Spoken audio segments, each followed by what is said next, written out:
विचार करना चाहिए। हो सकता है संकट की घड़ी पर वही काम आ जाए। भगवान भोलेनाथ कहते हैं ठीक है भैया जरूर।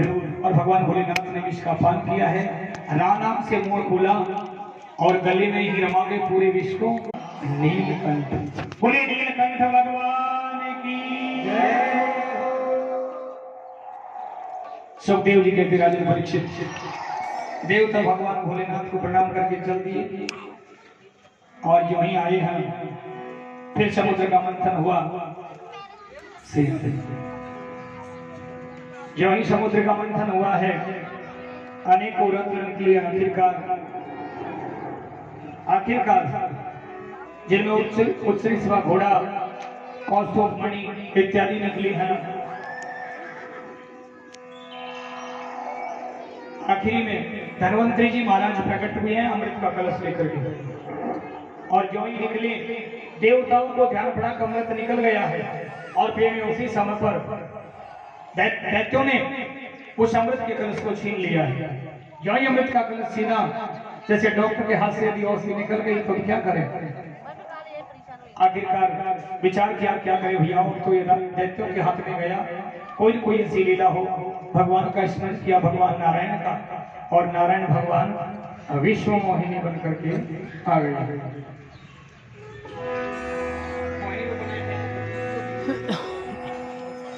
आखिर विश्वमोहिनी भगवान जब आए हैं सुंदर स्त्री का रूप धारण कर लिया और सोचा कि मैं इनको भ्रमित करूं। जो ही आए और आकर के और नृत्य करते हुए जब आ रहे थे गेंद की टोन देते हुए दैत्यों की नजर पड़ी कि ये सुंदर माला कितनी सुंदर है। साड़ी का पल्लू कभी इधर और कभी उधर, पायल की झनकार चल रही है। नृत्य करते करते भगवान जब विश्व मोहिनी के रूप में मोहिनी रूप धारण करके जब आए हैं जो ही नजदीक आई दैत्यों की नजर पड़ी। देवी तुम कौन हो, जो भी हो हमारा इस अमृत पे बंटवारा। क्योंकि प्रेमियों दैत्य भी आपस में उससे झगड़ने लग गए हैं। दैत्यों में भी एकमति नहीं रही। कुछ दैत्य तो देवताओं का साथ देने की सोच रहे थे, कह रहे थे विचार कर रहे हैं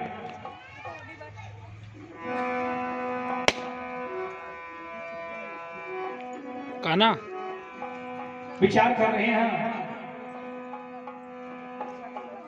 कि भैयाओ परिश्रम तो दैत्यों और देवताओं ने सबने मिलकर के किया है, इसलिए इन देवताओं को अमृत का पान होना चाहिए।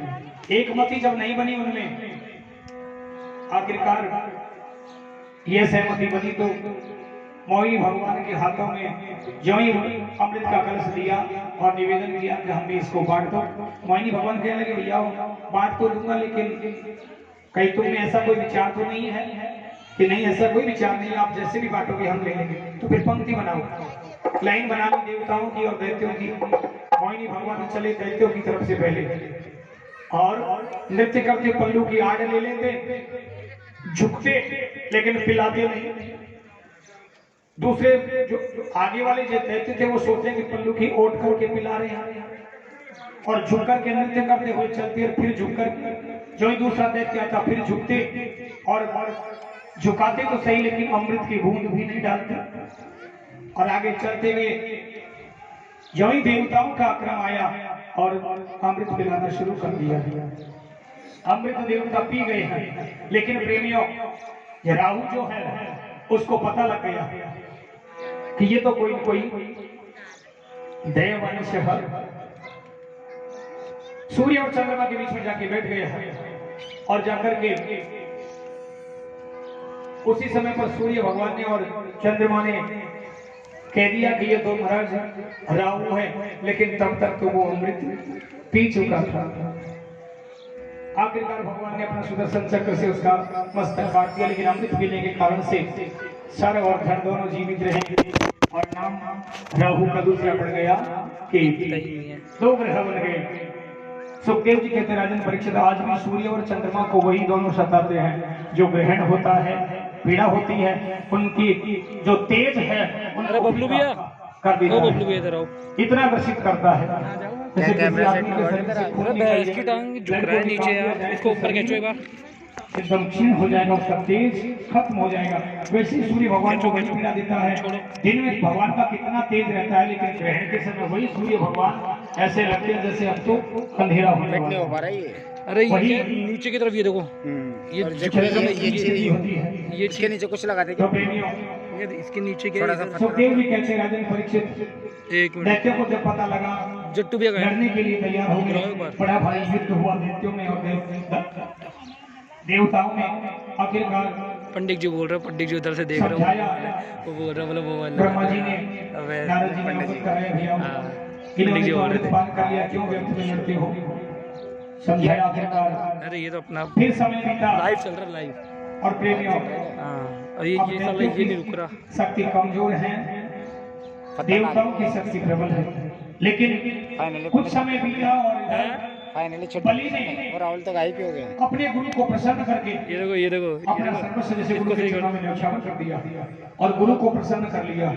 और गुरु को प्रसन्न करते ही तो जब तप करने लगा है, इंद्रासन फिर जाने के लिए मोबाइल है ना, इंद्र भयभीत हो गया। आखिरकार देवता कंदराओं में जाकर के छुप गए हैं। देवताओं की माता जो अदिति है अपने पति कश्यप जी के पास पहुंची है, जाकर निवेदन किया कि प्रभु आपको तो पता है मेरे पुत्रों पर विपत्ति आ गई है, दैत्य ने धावा बोल दिया है और अब कोई ऐसा उपाय बताइए कि मेरे पुत्रों की रक्षा हो। नीचे तो फिर इसमें वजन ज्यादा है तो क्या है, नीचे झुक रही है। ये है ना, ये ओनव का होगा। ए भैया को भेजना। कश्यप जी महाराज ने जो व्रत बताया वह बिल्कुल इसी समय का है, फाल्गुन मास का। सौभाग्य की बात है कि अरे इसके नीचे आपके यहाँ पर कथा भी यहाँ पे फाल्गुन में ही हो रही है। इससे भी नहीं होगा ना, ये झुक रहा बड़े है। सौभाग्य का विषय है। फिर क्या और अरे ये झुक रहा है ना, खोल ले इसको एक बार। पकड़ो मोबाइल पकड़ो। कि फाल्गुनश्यामले पक्षे द्वादशाः पयोगता अब वो करो एक मिनट। अर्चये धर्मविन्द्राक्षं भक्त्या परमात्मवः। अब सही है बिल्कुल। अदिति जब अब छड़ मत। अपने पति के पास में जाकर पूछ रहे तो पंडित जी से, वो फिर बोलेंगे चरणों की सेवा कर रही है। हे स्वामी, मेरे पुत्रों पर जो आपत्ति आ गई है उस आपत्ति को आप करो। कश्यप जी कहने लगे, देवी जो ब्रह्मा जी ने मुझे व्रत बताया था वो व्रत मैं आज तुम्हें बता देता हूँ। पंडित जी को इशारा करने दो। और यह व्रत यदि तुम नियम व्रत से मेरा इशारा चल रहा। नियम पूर्वक करोगी तो यह व्रत तुम्हारा उद्धार कर देगा। नीचे इतना फलदायी है, लेकिन व्रत बहुत कठिन है। आपका और वास्तविकता में भी भागवत का ये सत्य प्रमाण है। यदि इस व्रत को माता बहन जिन माताओं के तो सड़ मान जी पूछ पुत्र होकर के खत्म हो जाता है, जाके आता हूँ सिटी, पुत्र की प्राप्ति नहीं होती है, चाहे भाई कितने बजे बुलाएंगे। यदि वो माता बहन इस व्रत को नियम पूर्वक कर ले तो भगवान की जरूर कृपा होती सही है। है, बिल्कुल नहीं रहा। सुखदेव जी कहते राजन परीक्षित, यह व्रत फाल्गुन मास की अमावस्या को प्रारंभ होता है। अमावस्या के दिन सुअर की कूदी हुई मिट्टी से स्नान करें। सुअर क्योंकि भगवान शुक्र रूप में ही पृथ्वी का उद्धार किए थे। हाँ सुरेंद्र भैया भी गए थे, आगे अब क्या करोगे? पृथ्वी को पाताल से लेकर के आए थे, पृथ्वी का उद्धार किया था। और पृथ्वी की प्रार्थना करनी होती है दुकान निम्न मंत्रों के माध्यम से। त्वम देव्यादिवराहेण रसायाम स्थानमीक्षितः उदिघृतासि नमस्तुभ्यं। अब इधर आ जाएगा, इधर देखते हुए प्रणाशय प्रणाशय निर्वासितं नियमो देवव्रते समाहिते अर्चयाम संदिले सूर्ये जले गुरुवती नमो प्रसाद ले जाओ, इसमें क्या क्या व्यक्ताय सूक्ष्माय प्रधान पुरुषाय च चतुर्विंशत गुणाज्ञाय गुणसंख्यान हेतवे नमः शिवाय रुद्राय नमः शक्तिधराय च सर्वविद्याधिपतये भूतानां पतये नमः। निम्न मंत्र से भगवान की पूजा हो, लक्ष्मीनारायण भगवान के स्वरूप की रोज पूजा हो। 3 समय स्नान करें, सुबह, दोपहर को, शाम को। फाल्गुन मास के प्रतिपदा से अमावस्या के दिन केवल सुअर की खोदी हुई मिट्टी से स्नान करने के बाद किसी पवित्र तीर्थ स्थल में जाकर के स्नान करें। उसके बाद प्रथमा तिथि प्रतिपदा से 13 तक त्रयोदशी तक व्रत करना है। व्रत में केवल दूध से बनी हुई चीज का ही भोग लगाना है और भोग को प्राप्त करना है। ब्रह्मचर्य का पूरा पालन करना है। 13 दिन तक किसी भी जिनके आचार विचार अच्छे नहीं है, चाहे माता बहन हो चाहे पुरुष हो, किसी प्रकार की उनसे बात ना करें, झूठ ना बोलें, अपने विचार में हमेशा भगवान का स्मरण करें। द्वादशाक्षर मंत्र का जाप करें तीनों समय पर। ओम नमो भगवते वासुदेवाय इसकी माला जपते रहें। घर में किसी भी प्रकार का मांसाहारी मदिरापान करने वाले का प्रवेश ना हो 13 दिन तक। अछूत अपवित्र लोगों से बात ना हो, उनसे संपर्क भी ना हो। व्रत का विशेष चर्चा ना हो किसी से। अरे पीछे पीछे पीछे ये भी है। रोज भगवान की पूजा हो, रोज भगवान का सायंकालीन कीर्तन हो, पति के चरणों में अनुराग हो, पति के रोज पैरों का चरणों तक प्राप्त करें। भगवान स्वरूप की पूजा करें। अपने मन से, वचन से, कर्म से किसी भी प्रकार से उनको कष्ट ना हो।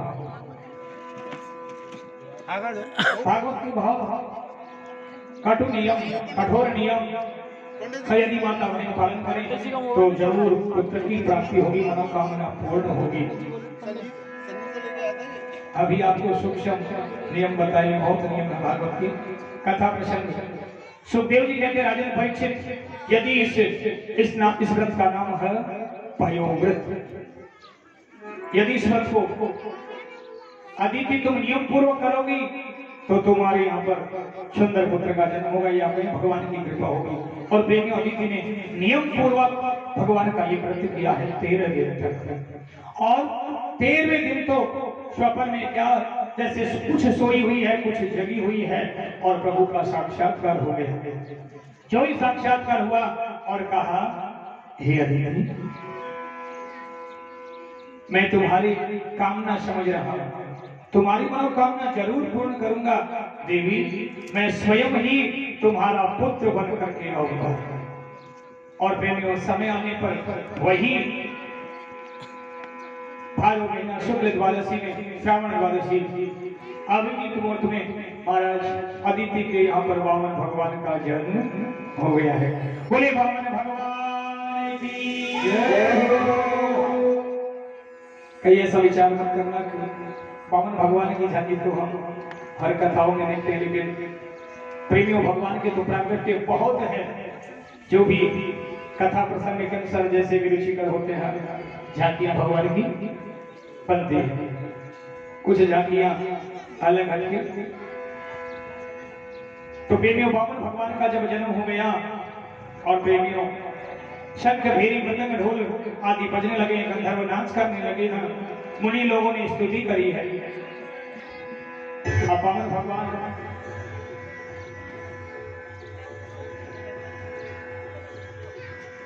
जैसे ही वामन भगवान का अवतार हुआ, बड़े भाग्य से अदिति और कश्यप जी के यहाँ पर जन्म हुआ। वामन भगवान को जब पता लगा कि उधर राजा बलि यज्ञ कर रहा है, मुझे यज्ञ में चलना चाहिए, और प्रेमियों राजा बलि के द्वार पर आज चलने की तैयारी कर रहे हैं वामन भगवान। छोटे से स्वरूप है, उस छोटे से स्वरूप में प्रभु, क्योंकि राजा बलि के यहाँ पर तो मेला लगा हुआ है यज्ञ का, बड़े बड़े विद्वान लोग वहां पर आए हुए हैं, एकत्रित हो रहे हैं, वेद ध्वनि हो रही है। जो ही वामन भगवान पहुंचे, छोटे से बावन हुई, राजा बलि दौड़ता हुआ आया कि आज मेरे धन्य भाग्य जो छोटा सा ब्राह्मण मेरे द्वार पर आ गया है। और प्रेमियों, जो ही वामन भगवान पहुंचे हैं, प्रणाम करी है, दंडोत प्रणाम कर दी है। आइए विप्रदेव श्री राधे।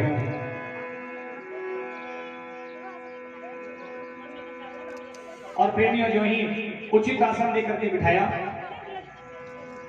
प्रभु आज तो आपने मेरे यज्ञ को सफल कर दिया, मैं कृतार्थ हो गया। पावन भगवान के लिए भैया ये सब उसका खेल है। यज्ञ वही है जिसमें संतों का आगमन हो, ब्राह्मणों का आदर हो, यज्ञ वही है। और भगवान का कीर्तन हो, वेदों का उच्चारण हो, प्रभु का स्मरण हो, दान धर्म हो, वही यज्ञ है। प्रभु अब मैं आपकी क्या सेवा करूं, आपके लिए क्या दूं? राजा बलि का नाम तो आपने सुन रखा होगा। भगवान जान के कहा अब अहंकार शुरू हो गया। आपने नाम तो सुन ही रखा होगा, राजा आप मुझसे कुछ भी मांग लीजिए। अच्छा तो आप दानी है कि हाँ महाराज ऐसे ही मालूम, दानी तो क्या लेकिन आप जो मांगो कुछ। अच्छा लेकिन राजन क्यों हमें लोग में डालता है कि नहीं महाराज मांगो। अच्छा तो देगा कि हाँ दूंगा। तो फिर भैया देना ही चाहता है तो हमको ऐसे कर हमारे नाम की ही 3 पैर जमीन दे दे। वाह अरे महाराज छोटे से ब्राह्मण देव, आपने राजा बलि के सामने 3 पैर जमीन, आपने अपनी लंबाई देखी है? आप कितने से हो, 3 पैर जमीन का करोगे क्या? राजा बलि के सामने कोई घोड़े मांगते, हाथी मांगते, धन मांगते, जमीन मांगते, तो ऐसी मांगते कोई बीघा 2 बीघा जमीन मांगते। महाराज ये क्या 3 पैर जमीन मांगी, क्या करोगे इतनी को? कि भैया तेरे तो मेला लगा हुआ है, बस हमको तो 3 पैर जमीन दे दे, हम भी हमारी कुछ छोटी सी व्यवस्था बना लेंगे, तेरा यज्ञ तो बहुत लंबा चलेगा, कहीं खो नहीं जाए हो, इसलिए बस इतनी चाहिए। कि नहीं महाराज कुछ सोच लो, राजा बलि के द्वार पर जो एक बार मांगने आ गया उसे जीवन में मांगने की जरूरत नहीं पड़ती है। भगवान कह रहे ठीक कर दिया। जानते हैं हम उसी समय पर गुरु जी बैठे हुए, दूर गुरु जी ने आवाज दी, अरे बलि इधर आ। बलि गुरु जी के पास चले गया कि क्या बात है, क्या कौन है? कि महाराज कोई ब्राह्मण देव है जो जमीन का दान करने के लिए कह रहा है। मैंने कह दिया महाराज 3 पैर जमीन का मुझे खूब मांगो ना, अरे कल जमीन का दान मत कर। कि क्यों? उसी समय पर फिर भगवान ने बुला लिया, अरे बलि इधर आओ भैया। कि आया महाराज, फिर ब्राह्मण देव के पास पहुंच गया कि वो तू जमीन देगा कि नहीं देगा? कौन है? वो तो गुरु जी है। भगवान जान गए तो हाँ समझ गए, लेकिन तू जमीन देगा, दान करेगा? कि महाराज करूंगा, देख कहीं नहीं, एक बार जो कह दिया तो दूंगा तो दूंगा। अच्छा तो फिर देरी किस बात की? कि बस उसी समय फिर गुरु जी ने बुला लिया, अरे बलि इधर आ। बलि फिर उधर गया गुरु जी के पास में। भगवान जान गए दाता तो खूब लुटा रहा है, लेकिन ये सोम बीच में रोड़ा टका रहा है, ये बीच में व्यवधान पैदा कर रहा है।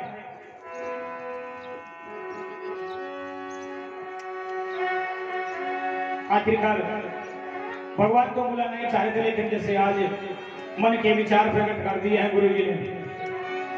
अरे राजा मत दे दान जमी को, अरे मत दे दान जमी को, अरे मत दे दान जमी को, ये राजा बलि मत दे दान जमी को, राजा बलि मत दे दान जमी को, राजा बलि मत दे दान जमी को, मत दे दान जमी को, अरे मत दे दान जमी को,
याही ने मोर ध्वज कोरे छड़ियो रतन कंवर चिरवायो। याही ने मोर ध्वज को छड़ियो रतन कंवर चिरवायो। याही ने मोर ध्वज कोरे छड़ियो रतन कंवर चिरवायो। याही ने मोर ध्वज को छड़ियो रतन कंवर चिरवायो। से मुनि सब हार गए ना पार में कोई पायो रे राजावली। अरे राजावली जगदेगा जमी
याही ने हरिश्चंद्र को छड़ियो हरि काशी में दिखवाए। अरे राजा हरिश्चंद्र को काशी में दिखवायो। याही ने हरिश्चंद्र को छड़ियो काशी में दिखवाई। याही ने हरिश्चंद्र को छड़ियो काशी में दिखवायो। तारा रानी करे चाकरी तारा रानी करे चाकरी रोहित कुरे कसवायो रे राजावली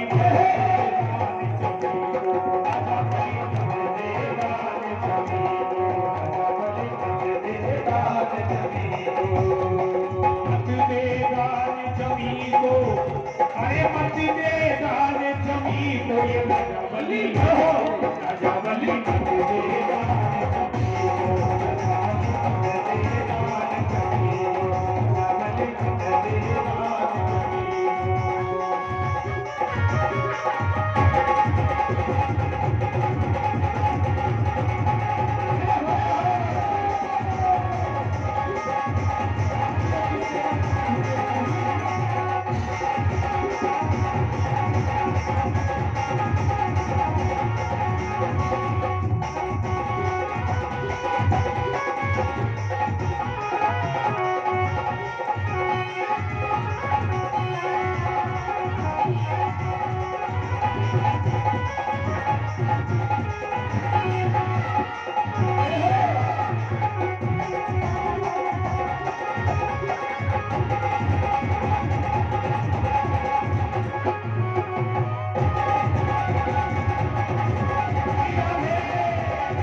असुरन से अमृत हर लीनो की ओर काम देवन असुरन से अमृत हर लीनो की ओर काम देवन असुरन से अमृत जल लीनो की ओर काम देवन को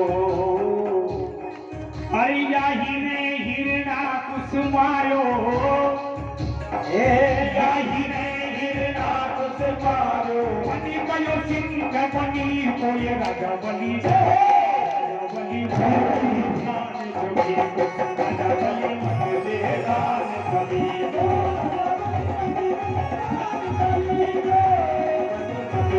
दान सभी को दे दान सभी को मत दे दान सभी को ये राजा बनी राजा बनी मत दे दान सभी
भोले बाबा भगवान की जय हो। तो प्रेमी बामन भगवान जैसे ही कि राजा जमी का दान मत दे कि गुरु जी अब मैं एक बार कह चुका हूं कि दान दूंगा, अब कैसे कहूं कि नहीं दूंगा। और प्रेमी उसी समय भगवान ने आवाज दी, भैया राजा अरे इधर